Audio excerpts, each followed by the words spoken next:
Have you ever wondered what games you should keep or you should lose?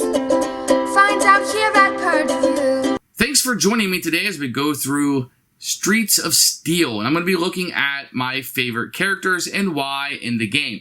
It's very little differentiation between the characters, but I'm going to go through and tell you what I like and what I don't like about each one. So, here we go. In the totality of the game, we're going to have 9 characters. There's going to be a top 9 of what we have.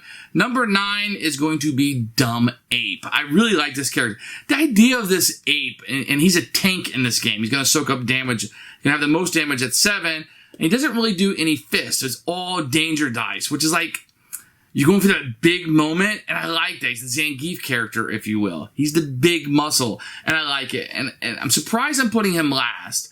But he's not able to use the items, and I think that's what pulls him down for me.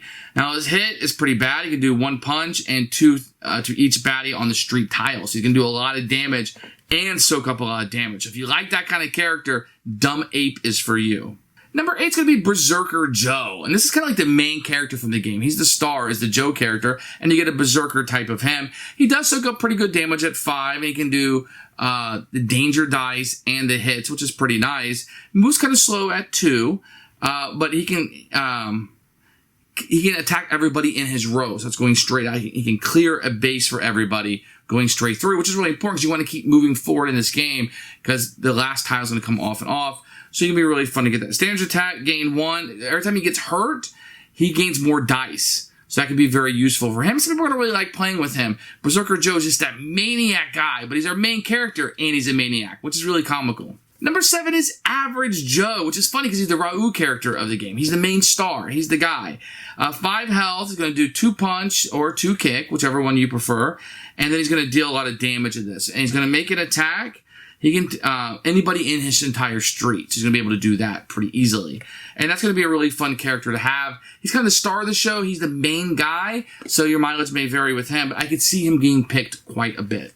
Number 6 is Ludo. Now, he's the Bruce Lee character, or the ninja. Ninjas were really big in the 80s. I mean, there's a really big... You go back and see Kickboxer, American Ninja. There's just a lot of these kind of games that are out. He's going to soak up some damage, but he's going to be really good with his feet.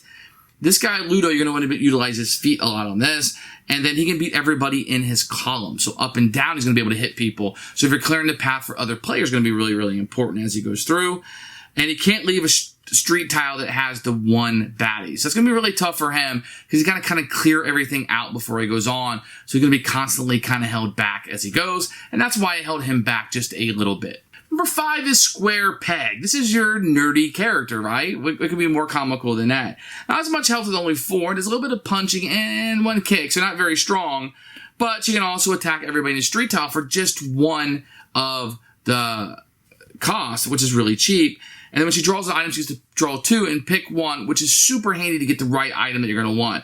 So her powers are really cheap on here, even though she's not the most powerful character, and more of a support character, if you will. But I do like the nerdy Square Peg. I think it's a really cool character to include. And it's a woman, so there you go. Number 4 is Candy Connor. This is your classic roller skating person in the 80s. Streets of Rage, which is the little boy that was in it. And she's going to be really good at punching people she goes through, using 3 punch. And she can deal 4 punch to 1 baddie in her space, but immediately rolls any blank she has, so she misses. And she's really good against the bosses, I feel like, because if you utilize that power and you miss, you can re-roll those misses because you can't afford to miss too much against the baddie. And she can move other people because she's got roller skates, right? So for 2 of those, she can move other people going full, and they get to skip the hits from the enemies, which can be very powerful, especially if you have like somebody like Dumb Ape, who's a slow mover. She can move around a little bit quicker and help out quite a bit. So good support character and very good against the boss. The telekinetic kid is kind of nice because he can attack adjacent spaces, and he's the only person who can do so. So he can really help out if your guy's in trouble and you're going to be left behind or something. He can help clear out some space for you, which can be really good. He also adds danger dice for each of the symbols that he's able to collect. So he wants to kind of collect them and not spend them, and that will make his attacks better. And that makes him a really strong character at the end against the boss, and I like including him if we're trying to move forward. Kiki's a fun one because she's kind of like the acrobatic ninja of the group. I know we have a karate guy already, but in particular, she's really important. She can soak up some damage, and she's really good with her kicks, and kicks are really, really powerful.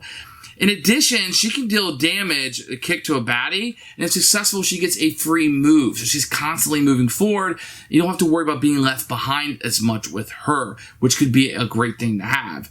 Not as powerful against the boss as some of the others, but she can go around and beat up some of the baddies that are around while the other characters concentrate on the boss. And you need people like this also. And she's constantly moving around the board for free, which is nice, especially when you're stuck on this last 3 tiles of the boss and you need to be moving around. Kiki can be somebody that easily overlooked, but she's my number 2. My number 1 is Mayor Van Damage, the Hagar. Hagar was always my favorite in Final Fight. This guy's a tank. He's got 4 punch, 6 health, and I think that if he wasn't in the game, the dumb 8 would be higher for me, but I have Hagar to be my tank, who I really like quite a bit.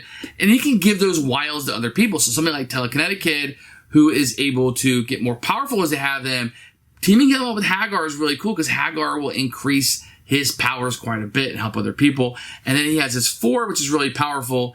And man, you are just pounding the enemy. He's really good against bosses. Now he moves kind of slow. That's going to be his weakness. So you need to protect him a little bit with some of the other characters. But if you team him up with Candy, who can move around and move other people around, she can help Van Damage move around a lot so they can kind of team up. And that's what I notice a lot, is a lot of the characters are better with other characters attached. So that's my character sheet of the characters that I like. There's only 9 of them in the game, and which ones I like more than others and why I like them. And your list may be a little bit different.